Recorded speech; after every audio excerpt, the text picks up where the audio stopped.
Hello students, welcome to IAS Academy. In today's video, we are going to discuss about the story of the Lal Bahadur Shastri untimely demise. What is the conspiracy theory surrounding his death and what are the events that unfolded following his death or leading to his death.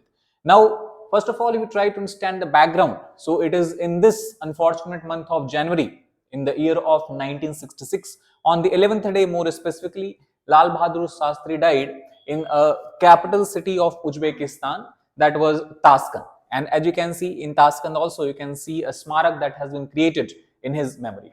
So this immediately happened after the signing of India-Pak agreement, because we know that in the 1965 India and Pakistan had a war and the agreement was signed with the mediation of Soviet Union. Now almost a half century later, still many people still refuse to believe that the official story surrounding his death, which was the heart attack, the reason that was given by the government at that time, is true. After the death of Lal Bahadur Shastri, it was the Indira Gandhi who became the Prime Minister less than a fortnight after he died. Now, if you look at the early life of Lal Bahadur Shastri, he was born in the Mughal Sarai region, which is nearby the city of Varanasi in Uttar Pradesh. And in the Mughal Sarai, he was born on the 2nd of October. In this regard, if you try to understand his early life, beginning life, he was always considered as a man of integrity, and especially after the independence. From before also he was involved in the activities of Indian National Congress, but mainly because of his administrative capabilities that he has displayed as well as his integrity, he was able to rise at a very fast rate in the upper ranks of the INC. It is precisely because of this reason the Pandit Jawaharlal Nehru, who became the first Prime Minister of India after its independence, announced that Lal Bahadur Shastri is going to take charge as a railway minister in 1956, the first cabinet of the independent India. And when we talk about the man of integrity, the best example of this we can see from the fact that during his tenure in 1956, basically 2 railway accidents has happened where hundreds of people lost their life. Now, as a railway minister, he took the full responsibility or moral responsibility of this incident and resigned from his post. During the first time, his resignation was not accepted, but second time, Jawaharlal Nehru was forced to accept his resignation. That is how we can understand what kind of person he was.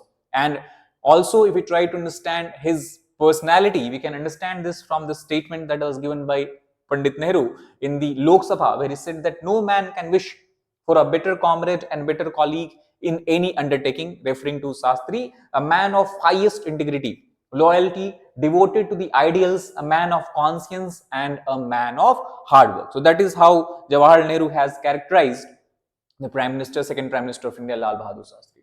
Now, it was due to the unfortunate death of Prime Minister Nehru, he was basically elected as the Prime Minister of India, and Shastri was because obviously he was closest aides of Nehru and almost universally liked within the party because of his stellar character. So Shastri's ability to lead the country during tough time, this was something that many, we can say, politicians of Indian National Congress were not very much convinced about. Obviously, everyone knew that he has the ability, we can say he has the capacity or ability to listen patiently.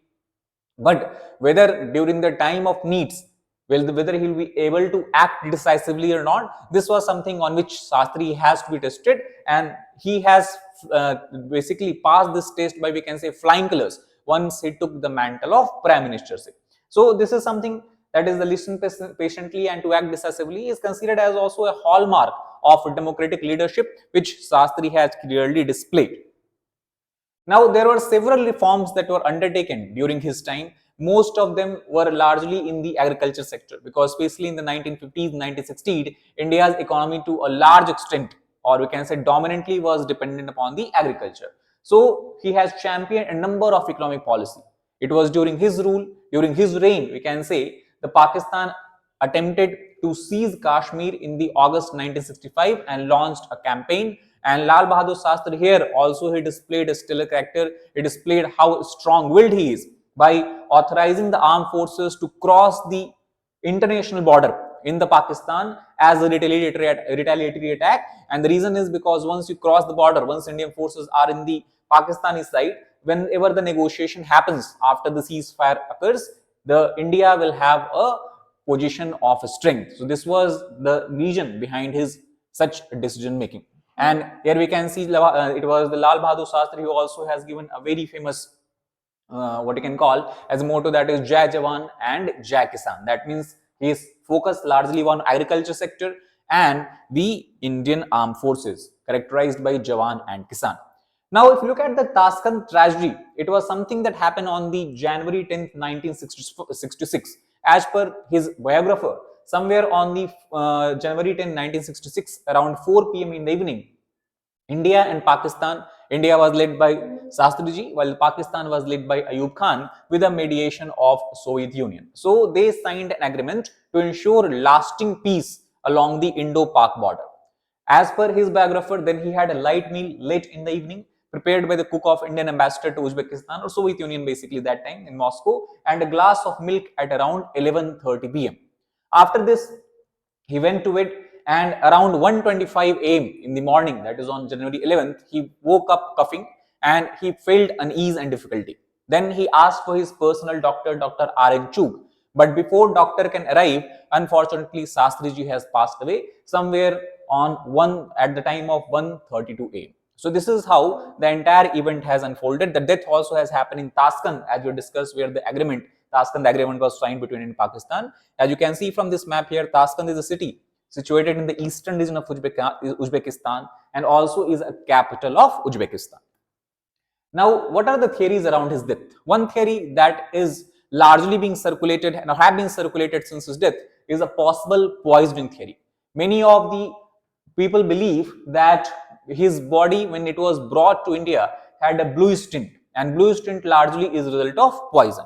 But this has been categorically rejected by his biographer, who also was an Indian civil servant officer and was accompanying Shastriji. He was C.P. Srivastava. So as per C.P. Srivastava, he said that the blue tint his body had taken was because of the embalming process. Embalming is a process that is done to preserve the body for a longer duration of time, and that was needed because the body had to be taken from one country to other country.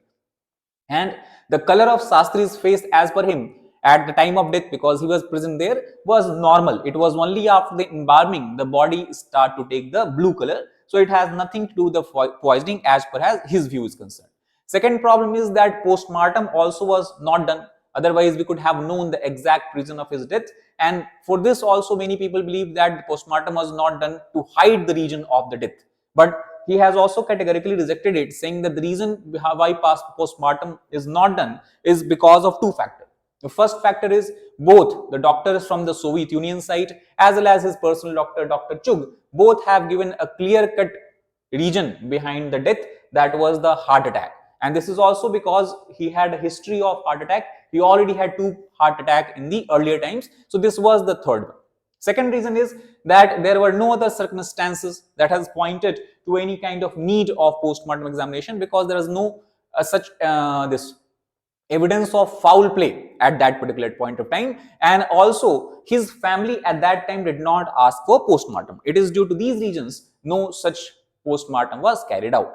However, still after that time, the speculation goes on. For example, the Shastri family today or since then has been continuously asking for the detail about the death on several occasions, and multiple events around Shastri death has since then have fueled conspiracy theories. For example, one theory that gains credence is because of the action taken by the KGB, which is the intelligence agency of Soviet Union, which was the intelligence agency of Soviet Union at that time.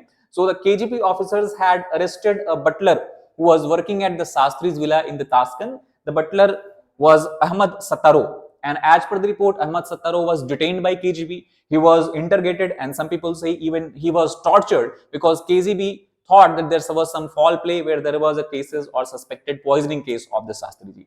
The problem is that government of India also did not have any kind of a specific that what kind of interactions were done, what kind of we can say information was obtained from the Ahmad Sataro. You can see Ahmad Sataro is basically in behind. So basically the specific of these interrogations are still not known to the public.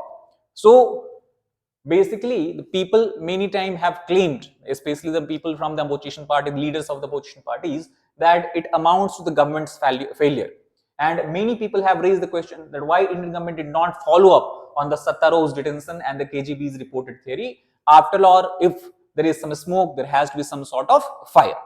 Now, taking these into consideration, the Janata Party government, when it came into power, it has created a parliamentary inquiry committee to look into the death of Shastriji under the leadership of Raj Narayan. However, despite all the investigations and reading of the archives and all that, inquiry when it was conducted, they did not yield any kind of significant result or information about something or some kind of a foul play. And very interestingly, if you look, when the inquiry was still on, if you remember, I told you Dr. R.N. Chugh, who was the personal physician of, personal doctor of Lal Bahadur Shastri, he and his family were run over by a truck, and only one of his daughter were able to survive. So these were some kind of unexpected happenings that have taken place even during the inquiry. As far as the current situation is concerned, in 2019, some of the activists tried to put an RTI inquiry to understand that what kind of information Prime Minister Office of India have around his death, but PMO refused to declassify a single file. It said it did not declassify any file that is related to the death of Lal Bahadur Shastri, and whatever is present to the, or whatever is what you can say, is present in the Prime Minister office. So this is the current situation as of now. So as we have discussed, these were the conspiracy theories. There were several speculation that has been going on, but these are the all events that has happened before and after the death of our second Prime Minister, Lal Bahadur Shastri.